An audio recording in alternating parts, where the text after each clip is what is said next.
Hajimete no Gal. Chapter 1. You are a kid who is in high school and you are not doing very well with the waifus, or well you think so, because in reality what you lack is malice, since by paying enough attention, you will realize that you can get the opportunity of your life with more than one girl. And yes, surely it is happening to us too and we don't realize it. That's why this summary is for you. And if you want to know the name of the anime, during the video it will appear below, so leave in the comments the minute it appears and I'll send you a kiss. The anime begins with Junichi, our main character, returning to high school after a vacation period. In it, he sees how everyone around him is already squaring minds, except him, and well, his little group of nerdy friends. Everyone in the group is annoyed by the fact that they can't get a girlfriend, and especially the main character, because he already wants to stop being naive. That's when a waifu about 10 years old enters the room, with some tremendous melons. What do I say, melons? Watermelons. With the watermelons of an old woman of 40, the truth is that the body of the girl is well exaggerated, people, while she turns out to be a neighbor of the kid, with whom he has known since childhood, and she has brought him his lunch. And well, people, as I can tell, the waifu is only 1 year younger than the protagonist, only well, it didn't grow anymore. The waifu is called Nene and she flirts with the protagonist a bit, but he tells her that he is not interested in her body, since she looks like a girl. After this, the mine leaves and her piggy friends immediately arrive to question him, asking him if perhaps it was her boyfriend or what a fart. But after they find out that she's just a friend, they ask the kid to introduce them to them, imagining perversities about it, and they literally don't care that the waifu looks like a girl. Even they like it to be like that. Anyway, that's when another waifu arrives. The truth is quite beautiful, named Yui, who also flirts with the kid, saying that the previous year he hadn't talked much, but this year he would like to do it more. Talking means don't get pegs. The thing is that the protagonist does find out about the waifu's flirtation. So yes, we confirm this kid is a Virgo because he wants to. In 5 minutes of anime he's already been flirted with by 2 girls and he's not even pending. Well, then his friends, after seeing the protagonist again with a waifu, they tell him to take advantage, because Yui is intelligent and very pretty but without melons, so it would be fine for him. Basically they tell him that it is achievable for his nerd level. Having said this, they all start looking at filthy magazines in the middle of class, and yes, in the full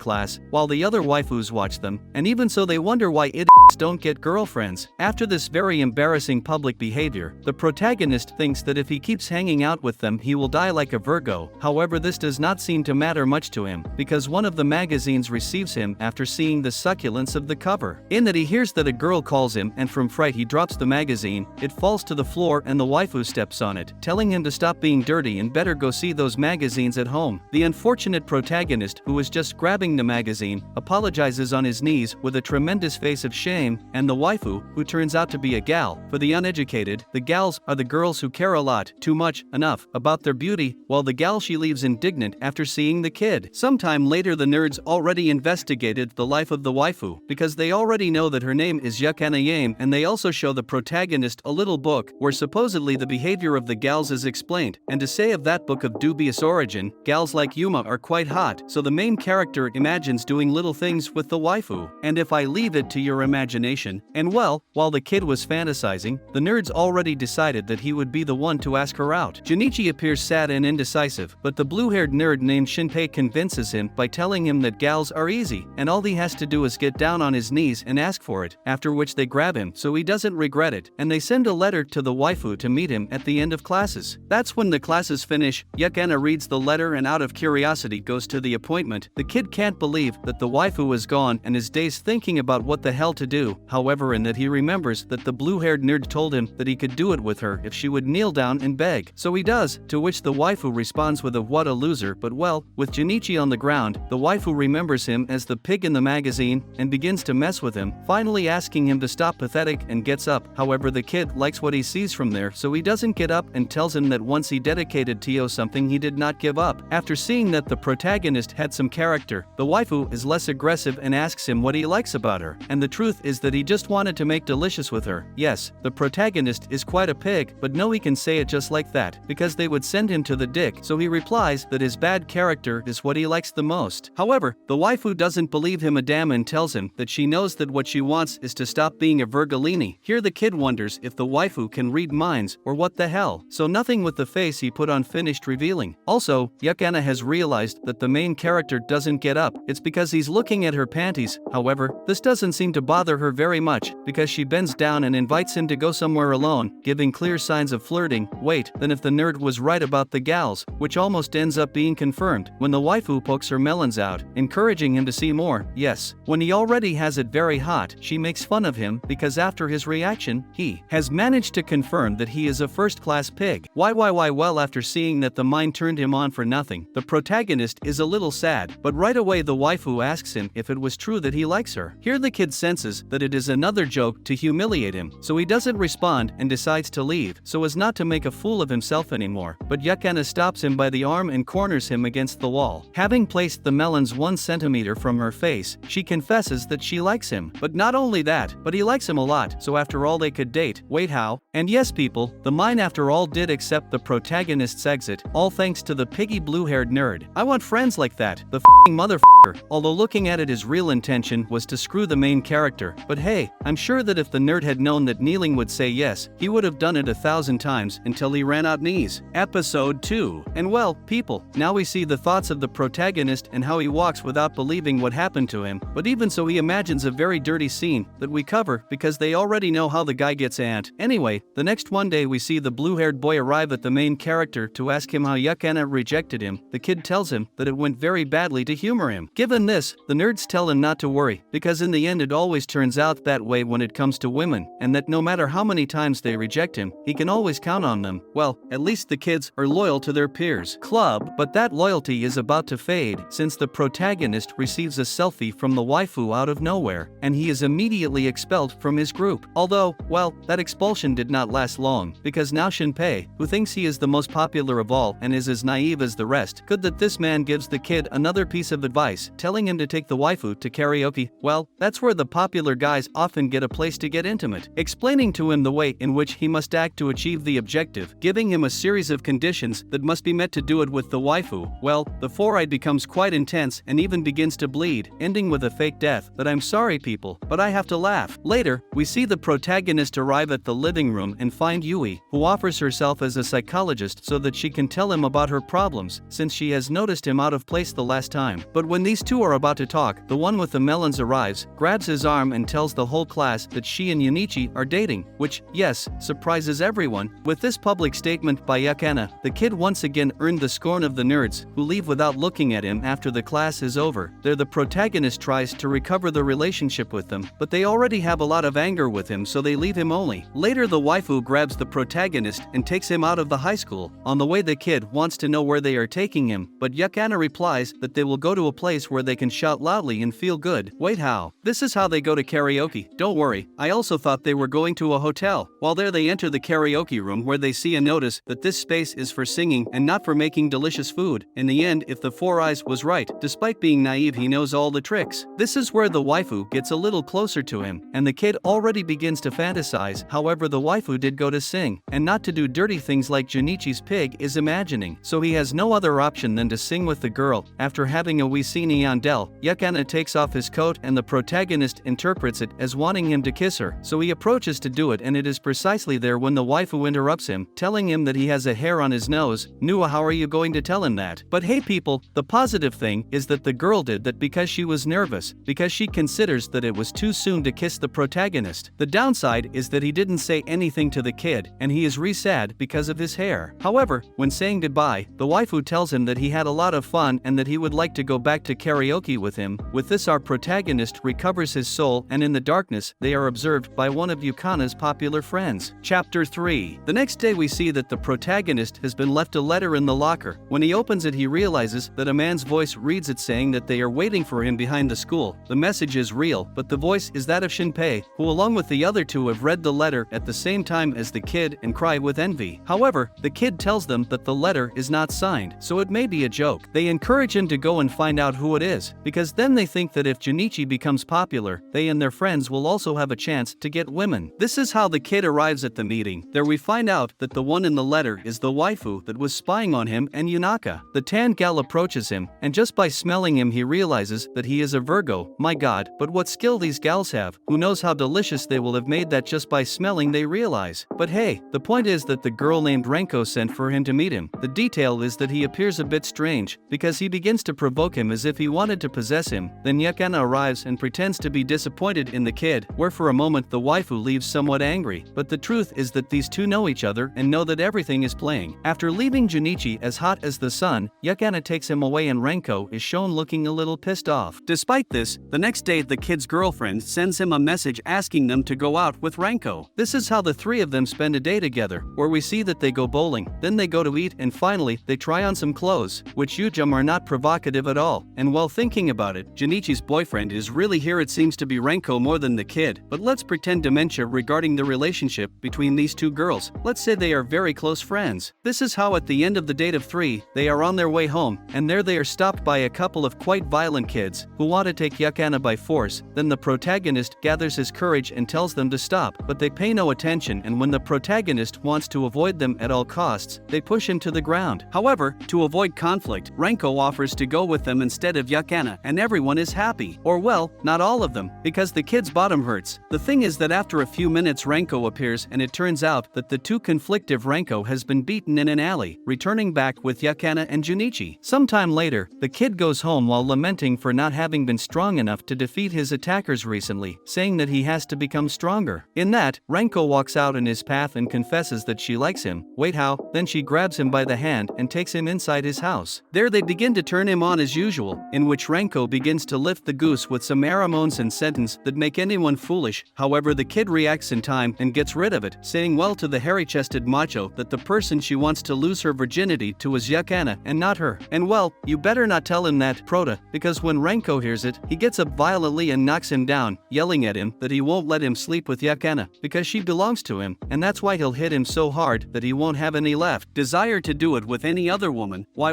would damn miss? Well, the waifu was there, and when her clothes begin to break, Yukana enters, who claims to have heard everything they said. However, the waifu was lying because in reality she did not hear anything, and she eats the story that Renko was doing what she saw to test if the kid was faithful to him. But the reality is that Renko is attracted to Yukana. There the waifu thanks her for doing these things for them, because she thinks that she does it because both the protagonist and her matter to her, thus telling her that she loves her very much. There the brunette remembers her childhood, and since she always got along with her, so that's when she becomes sad and starts crying. But well, the next day the protagonist is on his way to class when he meets Renko, who angrily makes it clear to him through the language of madrazos that he should not say anything to Yukana. All this while the waifu at the beginning of the anime looks at them with a lot of anger. And yes, something tells me that the protagonist is slowly forming his harem of gods. Chapter 4. Well, after this, we see the waifu Yui, who has always been very popular, but not only this, but she saw everyone as simple objects, seeing their faces with a piece of paper on top. But in that he listens to the prau who wanted to give him something that he had dropped, where when we hand it over we see him disguised as a dog, giving us to understand that it was the waifu's dog. Anyway, there in a change of scene, we find the protagonist watching different gals in streaming. He did this to learn from their behavior and improve as a boyfriend. However, there he meets a waifu who was especially attracted. But well, this is how we move on to the next day, where the protagonist, when he gets to class, realizes that his friends are also crazy about this waifu on the internet. But there's the one with the glasses. He notices something, and it's that he feels like he's seen that girl before. However, no matter how hard he tries, he can't remember who he was. Sometime later, our protagonist meets Yukana to eat, in which he begins to imagine a romantic exchange of snacks, but when he comes to, he realizes that this would not happen because Renko was next to Yukana, and if indeed Renko did not lose his footing to the waifu. Also, Yui arrives at the table looking for the main character, and she wanted to ask him to speak alone. However, when she saw that Renko began to yell at her, she decided it was better to go and talk to the kid at another time. This is how later we see the protagonist saying goodbye to his girlfriend, and behind him is Yui, who tells him that she was looking for him before to help him carry some things. For this reason, later we see them in a cafeteria. Wait a minute, aren't they going to shit things? That Yui doesn't lose one, she already managed to take the kid for herself. Well, while there they talk a little about the kid's relationship with Yukana, where the kid tells her that for him it's all very strange, because he never thought of being a boyfriend with his waifu. But well, in the end nothing strange happens, or maybe yes, because that's when the waifu approaches the protagonist and begins to flirt with him, telling him that they were alone now, and that they could do whatever they want. Perona people, all this was imagining the pig of the protagonist. In the end nothing happened. We see the strange thing the next day when the kid arrives at the living room, because as Yui realizes that Yukana is seeing him, she throws herself on the arm of the protagonist, thanking him for the coffee yesterday, as if to make the waifu jealous. Meanwhile, we have Four Eyes watching the video of a gal streamer, in that she senses that her voice sounds familiar, so she decides to record her classmates. After collecting all the information, he concludes that the famous girl is Yui herself. When he says this, Renko listens to him and finds out everything. Later, Yui takes the kid to the roof and confesses what we all knew except him, that she is in love with him. She also asks him to finish with Yukana and to get together with her. Given this, the kid thinks about it, but he decides that he won't do it because he really likes Yukana. After the answer, Yui throws a tantrum at him and shows him her true personality, telling him that he belonged to her and that he should do what she said, blackmailing him like this by showing his girlfriend a video that he recorded while they went to the cafeteria. Now our protagonist is in a dilemma, but calm down people. To save him we have the three virgins with Renko. Or well, I don't know if to save him, but there they arrived. In that, Renko approaches Yui and whispers in her ear that she knows she is Boa, the famous streamer. Yui is surprised that she found out and asks her to keep the secret, but in return Renko asks him to leave the kid alone. Well, in the end, they did save him. That's how Yui leaves, where he tells the protagonist to forget what happened and not say anything, and the kid doesn't understand anything about what's happening. But hey, the thing is, Renko clarifies that she saved him because she doesn't want to see Yukana sad. And in that, the waifu appears to go home with the protagonist together. Then the waifu asks him why he is so close to Yui, but the protagonist tells him that it is not strange, which the waifu tells him to stay calm, and that she knows that he was very much in love with her, so she was not jealous at all. Chapter 5. That same day at night the kid dreams of touching Yukana's melons, and when he wakes up, if he is touching some melons, but it's the baby's, who is dressed up as a girl, and with this he seeks to conquer our protagonist. However, after recognizing her, the kid calms down, because he doesn't like her enough to make him nervous. This is how they go to class together, and on the way he is seen by his nerdy friends, who as usual start to annoy him with envy. But the moment they see that the mini waifu is purposefully approaching the protagonist, they go excited, who knows what bathroom. Arriving at school, our protagonist meets Yui again, who laments for having forced him to go out with her the day before, and the kid apologizes, as he is a good guy. In that, she approaches to thank him, but realizes that it smells like another waifu, and yes, that other waifu arrives, and now the dispute over the kid is armed. This is how, after provoking each other, Yui has to go to class, but before he leaves a little gift on the kid's foot for a dog. Although well, she is the one who was excited alone. Later we see the kid with a dying appearance, because since morning the mines have not stopped attacking him, and that's when the one that was missing arrives. But this one does raise our protagonist's spirits, and actually with that body to anyone, and invites him to eat. The detail is that the other jealous woman also goes to the meal, who doesn't let the protagonist flirt with his girlfriend. Then, as if that were not enough, the baby arrives and runs his tongue down his cheek. Yes, people, he did it for no reason. Maybe it seems that this is how the baby greets. The kid is scared because he thinks his girlfriend and Renko are going to grab him with madrazos for shamelessness. But the truth is that no, well actually Renko did not lack the desire to fall for the kid, but Yukana recognizes the mini waifu because she saw her before at school and thinks she is the protagonist's younger sister. However, Nene tells her that they are not brothers and challenges her to a small melon duel. There was no reason for this, but hey, let's enjoy the melons together. Renko joins the duel, and after a while Nene walks away and complains to Yukana. Well, she believes that the waifu is with Junichi while something better is achieved. However, Yukana replies that it is not like that, and tells him what she likes about the kid. Here the boy despairs and leaves. Later that same night the kid is lying in his bed, and that's when the boy emerges from under the covers totally ballyballed. But of course people, we are forced to censor that because otherwise YouTube knocks us down the whole video. The truth is that Nene makes the kid touch a watermelon and asks him to make the delicious one. People, the truth is that you have to have a lot of strength to reject such an invitation, especially if you are naive. You have a hard time and there is a naked mine on you. But our protagonist is in love with Yukana, so do not give in to his low instincts and tuck the baby in. For the waifus who are watching this video, they have to know that all men are that faithful. Here he tells him that he doesn't want to take advantage of her love for him just to lose his virginity, and also that he doesn't want to hurt Yukana. All men always. And of course, baby, I'm a little sad because they rejected her outright. Piro understands the motivations of the kid and respects them. For this reason he dresses and says goodbye in peace. However, that does not mean that he has given up, because the next day while the protagonist and Yukana are greeting each other, she arrives to tell the boy that he will become a better girl than his girlfriend in order to possess him. I want them to fight like this, for my god I exist. Chapter 6. Later, his nerdy friends convince him that it's time to do it with Yukana, suggesting that he asked to be invited to his house for it. This is how the kid, after meeting with her later, asks him to go home depraved, not the little one. The waifu blushes after the offer and is thinking that they will do the same thing you are thinking there. Therefore, after thinking about it a bit, he accepts. However, there is always a shit in life, and this is the same protagonist, because he tells him that he will invite Renko and Nene too. Here the waifu waifu stops being enthusiastic. The kid asks her about her change in attitude, but she replies that she has nothing. But kid, don't you realize that the mine wanted to do it and you invited more people? And as if that were not enough, when leaving she meets Yui, who tells her that she has nothing to do, and the protagonist ends up inviting her to Yukana's house as well. However, all the guests have not yet arrived and Yukana leaves with the protagonist first. Being alone in the house, the waifu confesses that her parents are not there. But what a chance you have, kid. And here the protagonist, when seeing the disposition of his girlfriend, wants to start the action by taking her melon. But that's when the guests arrive. There you go. For the son of a puberty, now you're still naive. Yukana doesn't understand how they could get in if the door was closed. But of course Renko, who knows all the tricks, found the spare key hidden where they always leave it. Now our main character has been joined by cattle, and of course, it's not going to happen very well, because Nene caresses him and Yui kicks him, Yukana comforts him and Renko insults him. Anyway, after this their nerdy friends arrive, who think they are Hollywood stars because of their clothes, and they don't want to miss the opportunity to spend some time with the waifus. Sitting at the table, the nerds propose a game. However, the intelligent one of the group realizes that they do it for filthy purposes. Before this, Nene agrees to play, because it would be the perfect opportunity to try it with the main character, and Renko thinks the same, who wants to do it with Yukana. So things begin to play something called the Game of the King, which consists of gathering some sticks, and whoever draws the one that says king will have the opportunity to make the rest do what they order. In the first round it is up to the green-haired pig to be the king, who orders that participant number 2 slap 5, and of course, 2 was Renko and 5 Junichi, who has been hit hard. The second turn is Yukana, who orders Yui to talk like a baby. In the next round the king is Yui, and orders Nene to strike a sexy gal pose, who unbuttons her neckline a bit and reveals her watermelons. After some other challenges they take a short break, and their Shinpei tells Junichi that he is cheating with chopsticks, so the next time he will make him and Yukana kiss. At the start of the round, Shinpei is indeed the king, so he orders 1 to kiss the king, and 2 to kiss 3. The waifus are a little uneasy that they are now playing with kisses, but the blue-haired man says that the king's orders are absolute and they must do it, so he asks the number 1, 2, and 3 to raise their hand. The small detail is that the protagonist had changed the order of the chopsticks, and those who had the number 1, 2, and 3 were the kids, so they will have to kiss each other. After this unfortunate event for the kids, Yukana encourages the protagonist a bit by thanking him for saving them from the pigs, and since the meeting was pleasant after all, she invites them all to spend the next summer vacation together. This is where it occurs to them to go to the beach, but they are more broke than Don Ramon. For this reason they decide that since summer is still a long way off, they will look for a job to make money and go on vacation. Chapter 7. The first to get are Shinpei and the vomit hair. However, it was a lot for them, who are only used to reading non-porn magazines, because when they leave the workday they feel as if they have been beaten up. For their part, the waifus got a job at a cosplay restaurant, to which the kid was also hired. Before her arrival, the waifus tell her that this job is for women. However, the kid clarifies that he is not going to dress up, because he will take care of the kitchen alone. So yes, I was already imagining the protagonist in a dress. In this way the days go by and everyone continues working to raise the necessary money. Yes, if there is someone who has not wasted time, it is our pig 4 eyes, because in just a few days he became the manager of the store. We can say anything about the blue-haired, but that he has a spirit, he has a spirit. And well, the calendar continued its march, and now we are only 5 days away from the trip, but this day is special because the filthy manager of the restaurant where the waifus and the kid work has decreed that it will be a reading day for customers. But beware people, that it is not just any reading, because he has left them novels, not by enough explicit ones for them to read. Yui, noticing the content of the novels, says that she refuses to read that in public and leaves. Instead, both Nene and Renko start reading in order to excite the protagonist and Yukana respectively. And well, they succeed, because they make Yukana blush and can't take it anymore, taking action herself by reading one of the magazines. The kid is now quite uncomfortable and yells for them to stop with the excitement, at which point the boss enters and asks if they have already chosen the novels they will read. Given this, the kid complains and tells his boss that these soap operas are very perverted for high school girls. The manager really doesn't give a damn about the age of the girls, since his purpose is precisely to make them blush when reading, as this would bring pleasure to the clients. At that, Yui enters with a phone in hand and passes it to the manager, saying that the owner wants to talk to him. This is how they give the manager a lift for being dirty and order him to cancel the promiscuous reading. And yes, it was Yui who ratted him out to the owner, and now they have been saved from public embarrassment. On the way home, Yukana, who was warmed by reading, tells our protagonist that regardless of whether the trip to the beach is with all her friends, she hopes they can spend some time alone. Junichi already told you in front, if you don't get the hint it's because you're missing WebOS. Chapter 8. night. And well, the remaining 5 days have passed, and now the boys and girls are going to the beach. This is how they set up their tents. The pigs do perversities and the protagonist goes to the sea with Yukana, and of course Ranko. Later he gets together with the other girls and they start playing volleyball, and here Ranko doesn't miss the chance to dunk the kid in the face. So to prevent the protagonist's face from being disfigured again, they start to create better little castles. Sometime later Junichi is responsible for putting sunscreen on Yukana, and of course Ranko, where we are shown that the kid has good skill with his fingers, as he makes the waifus aroused just by touching their backs. This is how sunset falls and the nerds talk alone with our protagonist, because they want to tell him about the night's plan, which consists of spying on the girls while they bathe. This is how when the time comes they dress up and get ready for it, because the waifus are bathing naked all together. But of course people, we cover many of these scenes, because Ranko took to caressing Yukana's melons and even those of baby. Meanwhile, the nerds are crossing the forest to get to where the waifus are, but in that the protagonist purposely activates a trap to make them give up the plan. However, the nerds this time got ahead of Junichi's cellar, while that trap that he activated was set by themselves with the intention of seeing if the protagonist would sabotage them again, and when they realized that he did it on purpose, they began to chase him to shoot him. These nerds take everything seriously. The chase ends when the protagonist falls from the mountain. Before this, the nerds do not worry about his life, but consider the traitor eliminated, so they run to get to the bathroom as soon as possible. The problem is that because they are so horny, they don't realize the real traps and they fall into them. When they recover they continue, but later on the Four Eyes is hit by some fictitious arrows and falls. We already know that this kid is taken for granted. Fake his death, so after a dying speech he encourages his partner to continue without him. He does so, but the second step he takes, he activates other traps and the fireworks start. Although the good news about this incident fortunately did not get any worse, because later all the kids are rescued and Junichi can finally spend a moment alone with his waifu, and there they decide that they will go to an amusement park to share a moment alone. Chapter 9. But hey people, it seems that the kid can never be alone with his girlfriend, because on the way to the park, they meet a guy who was Yukana's former schoolmate, and in addition to flirting with her, he invites her to meet with other of his friends, ex-mates. But the worst of all is not that a handsome guy, your girlfriend's ex-partner flirts with her in front of you and invites her to go with her. The worst thing is that your girlfriend accepts that invitation, but have a little respect for Junichi. But don't worry people, all is not lost, because when Dai, the popular guy who flirts with Yukana, notices the presence of the protagonist, he asks the waifu who he is, and fortunately she does not deny it, because she introduces him as her boyfriend. That's right, Junichi, show who's boss. After this meeting the waifu says goodbye, however before they agreed that their meeting would be tomorrow. Continuing on her way to the park, the waifu notices her boyfriend a little sad, because he is thinking that Dai and she had something. Also, let's be honest people, the guy is more handsome than our protagonist and the kid knows this, so he told him, he says to the waifu, further confessing that he thought she was ashamed of him. Upon hearing this, the waifu is disappointed that the kid believes that she would dare to deny it, so she decides a little sad not to go to any park and goes home. The next day in the classroom the kid is sad because of yesterday, although wait a minute, weren't they supposed to be on vacation? The author of the play owes us an explanation here, but well, let's pretend not to have paid attention once this has been done. Let's go see the protagonist, who lies depressed in his seat, and just then his teacher in skirts arrives, who offers to help him. After finding out about the whole situation, Shinpei tells him that there is nothing to do, because it is most likely that they are cheating on him. Was that the help that this kid offered to give? He better keep quiet. After a while Yukana arrives, but she doesn't even look at the kid, and that's how indifferent the rest of the class is. At the end, Junichi can finally talk to her and asks her to go home together, but she rejects him, since she has the meeting with Dai and the other former classmates. The kid tries to apologize, but the waifu doesn't give him a chance. Although not everything is bad, because his friends rescue him from rejection and take him to sing, the kid doesn't even feel like walking and now they want him to sing. Obviously the kid doesn't accept the microphone. Before this, Shinpei gives him a speech to cheer him up, and concludes by telling him that tomorrow he should apologize to his girlfriend. He should go beg her like when she asked him to go out with her like a big boss, and well, the protagonist seems to like the strategy because he can see his spirits recover. This is when they offer him the microphone again, and this time he does receive it. This is how they launch their little concert, and when leaving the karaoke we see a more lively Junichi, but the mood will not last long, because as soon as he leaves he sees Yukana already die surrounded by a loving aura. For this reason, back home, he begins to think that Yukana never loved him, and it was true that she was only with him while he got something better. Yukana arrives quite happily and asks the boy if he has already reflected on his bad behavior, but the truth is that the kid doesn't even know what he did wrong, and here among us people, what the kid said was not a big deal. The waifu suddenly got weird and because she wanted to, so she also waifu apologizes for being so cold to him a while ago. At school, however, from here our protagonist no longer wants to be seen as a fool and he sings them to the waifu. He tells her that he saw her with Dai and that he felt very comfortable with her, that he thinks she has been using him, and he concludes by telling him that if things are going to be like this, it's best that they stop, in that the protagonist sees the waifu's reaction and since he doesn't know what to do, he runs away. This is how in class they seem estranged again and Yui finds out about the situation, who tells the boy that he is wrong, because it is not true that Yukana is with him out of pity or to hurt him. Nene shares the same opinion, because although both are in love with the kid, on that trip they became friends with her and they know her. Later, Yukana and her friends meet to talk about the main character, but before she can say a word, the waifu starts crying. Renko doesn't like this at all and goes out with the intention of hitting the kid who also met with his combo, and that's when Renko arrives, grabs him by the shirt, confesses that Yukana is affected by what happened, and when he is about to beat him up, the protagonist apologizes and says that he will make amends. However, before he goes to do it, Dai enters with his friends saying that Yukana is quite easy, since he barely called her and left with him. He also admits out loud that he likes to steal other people's girlfriends, and that after she will share it with the rest, because after all she is a bitch. Hey, this guy is going too far. He's an anime character and I already hate him. After hearing all those insults about Yukana, Renko wants to go hit him, but the kid avoids him and goes to face him. Chapter 10. Now yes people, a world conflict is coming. The kid arrives at the table where Dai's long tongue is. When he sees him, he identifies him as Yukana's stupid boyfriend. I don't let myself say that, at least I'll break his face. However, the kid puts up with that insult, but the guy keeps messing with Yukana, so our protagonist can't stand it more and pulls it up the shirt. This did not like Dai, who asks him to go outside to fix things. And yes, everything is very nice kid, but you have a squad of about 15 friends and the protagonist is alone. However, this does not intimidate our kid, as he takes action throwing a right hand. The small problem is that he misses it, and for this he receives a kick in the stomach. The kid is now on the floor, but there is no problem, because from there the dog's technique is launched and goes for Dai's leg, managing to catch and bite him. Seeing that he has teeth stuck in his leg, Dai orders his friends to attack the kid, which is why they start kicking him. However, Junichi keeps clinging to his rival's leg. When he lets go, it is because Dai admits that he will get away from Yukana, but it was all a vile lie. All he wanted was to be released, and as soon as he was free he kicked him in the face. The innocent boy, while finishing him off on the ground, said that he would not keep his promise to leave Yukana alone, at the same time that he continued insulting the waifu. Now all seems lost, but no, all is not lost people, because the reinforcements have arrived. Renko takes care of several kids, and when he can't take it anymore, the nerds appear, who arrive with a firefighting canister, killing whoever gets in their way. Yes people, this entry is only comparable with that of the Avengers. Junichi looks like Iron Man lying on the ground watching the arrival of his companions. The difference is that Iron Man did not run away from the conflict and the kid did, but hey, the protagonist went to look for his waifu. What are we going to do to him? Meanwhile, Renko and the nerds have taken care of Dai and his combo, who, as he looks defeated, asks for forgiveness, but Renko doesn't believe him, and he's right, the guy is a liar. He tries to run away, but everything is in vain, because in the end they kick him in the balls and finish him off on the floor. Our protagonist finds out about this, because the Fischeros have sent him a selfie of his victory. The kid is happy, but he would be happier if Yukana had attended the place where he is. Hours went by and the waifu did not arrive, but the kid did not move from the place until the end of the Yukana did arrive. She likes to make the waifu wait, and well, with her there, our protagonist has the perfect opportunity to do what he does best, get down on his knees and beg. Well, what are we going to do to him? That is his style, and we must respect it, because although it may be questionable, it works for him, because the waifu forgives him and they are going to celebrate reconciliation. Do you know where? New to that filthy place, they went to an amusement park, go to church people, because they have that filthy mind. While there they have fun in the different attractions, until night falls, and do you know what comes next? No, not that. Seriously, go to mass. Now they have a soda and go to another of the attractions, but this one is a little different, because there they take pictures of people kissing. Realizing this, the kid already imagines taking the photo of the century. In that, the waifu arrives and takes him to one of the booths, turns on one of the screens, and here it is indicated that the photo must be taken kissing. The kid is nervous, but Yukana takes a step forward and spreads her lips. The kid in response does the same, but the cruel girlfriend he is takes off at the moment of the photo and they capture him with his beak in the air. The waifu makes fun of him and the kid walks like a tomato of shame. However, remember something people, life always gives revenge, and in the case of our protagonist, it would arrive very soon. Well, when leaving the amusement park, our waifu, after hearing some compliments from the kid, jumps on his lips without warning, leaving the place immediately like a coward, well, actually like a coward, not people, he just felt sorry. And this is how this interesting work ends, because the next day everything returns to normal, with the kid remaining a good friend of Yui and Nene, his girlfriend in love with him, and with Ranko still jealous of her friend, but without so much violence, all while the real heroes of the story look on from Olympus.